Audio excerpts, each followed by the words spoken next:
আসসালামু আলাইকুম ওয়া রাহমাতুল্লাহি ওয়া বারাকাতুহু। আমাকে আজকের এই জনসমুদ্রকে শান্ত করার জন্য বলা হয়েছে। আমি জানি না আপনারা কি শান্ত হবেন না অশান্ত হয়ে যাবেন।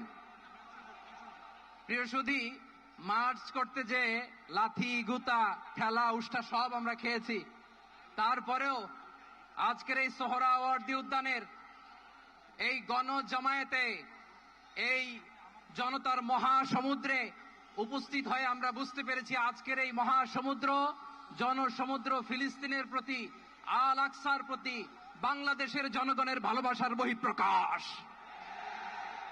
ভৌগোলিকভাবে আমরা ফিলিস্তিন থেকে অনেক দূরে হতে পারি, কিন্তু আজকের এই জনসমুদ্র প্রমাণ করে আমাদের এক একজনের হৃদয়ে, বুকের ভেতরে বাস করে এক একটা ফিলিস্তিন।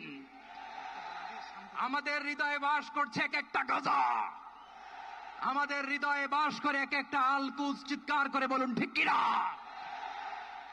আমরা আজকে সংহতি প্রকাশ করব আমাদের মজলুম ভাইদের উদ্দেশ্যে। এক আওয়াজে আমাদের কণ্ঠকে উচ্চকিত করে অতিথি থেকে শুরু করে অডিয়েন্সের সবাই আল্লাহু আকবার ধ্বনি দিয়ে সোহরাওয়ার্দী উদ্যানের এই ময়দানকে আমরা কাঁপাতে রাজি আছি না নাই? নারায়ে তাকবীর, নারায়ে তাকবীর। দিন ইসলাম, দিন ইসলাম। ফিলিস্তিন, ফিলিস্তিন। আল কুদুস, আল কুদুস। ফিলিস্তিন, ফিলিস্তিন।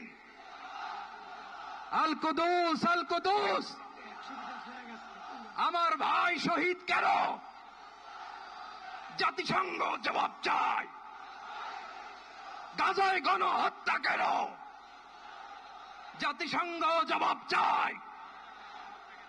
আমি যা বলি আমার সাথে আওয়াজ করে ইংরেজিতে স্লোগান ধরুন, free free Palestine, free free Palestine, free free Al আকসা।